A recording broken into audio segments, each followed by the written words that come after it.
નમસ્કાર ખેડૂત મિત્રો, આજે આપણે જમીન પચાવી પાડવાનો કાયદા અંતર્ગત વાત કરીશું. સરકારે બનાવેલ લેન્ડ ગ્રેબિંગ કાયદા અંતર્ગત કલેક્ટરના અધ્યક્ષ સ્થાને બનાવેલ સમિતિની કલેક્ટરના અધ્યક્ષ સ્થાને એટલે કે મેન અધ્યક્ષ જે છે આ લેન્ડ ગ્રેબિંગ કાયદા મુજબ કલેક્ટરને અધ્યક્ષ બનાવવામાં આવે છે અને તેમના નીચે એક સમિતિની રચના કરવામાં આવે છે. પ્રવર્તમાન સમયમાં જે પ્રકારે દરેક ક્ષેત્રમાં નીતિમત્તા અને નૈતિકતાનો સેદ ઉઠતો જાય છે, એટલે કે હાસ થતો જાય છે. અત્યારે કોઈ પણ ક્ષેત્રમાં નીતિમત્તા અને નૈતિકતા જેવું જોવા મળતું નથી. તેના ભાગરૂપે જમીન મિલકત આર્થિક વ્યવહારો માટેનું અગત્યનું સાધન હોવાથી ખોટા આચરણો અનુસરીને જમીન મિલકત પચાવી પાડવાના કિસ્સાઓ ઉત્તરોત્તર વધતા જાય છે.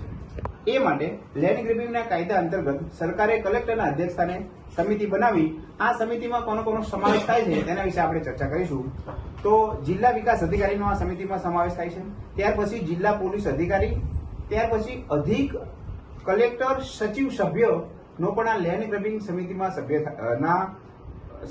સભ્ય તરીકે સમાવેશ થાય છે. અને છેલ્લે પ્રાંત ઓફિસર એટલે પ્રાંત અધિકારીનો સમય મર્યાદા અંતર્ગત અરજી કરી અને એના મુજબ એ મુજબના પગલાં લેવાના હોય છે. તો આશા રાખું છું આ વિડીયો તમારે બહુ નાનો છે પણ બહુ ખૂબ જ ઉપયોગી છે. જો તમને વિડીયો ગમતો હોય તો ચેનલને સબસ્ક્રાઇબ કરો, ભૂલશો નહીં, નીચે કોમેન્ટ કરો અને વિડીયોને શેર કરો. જય જવાન, જય કિસાન.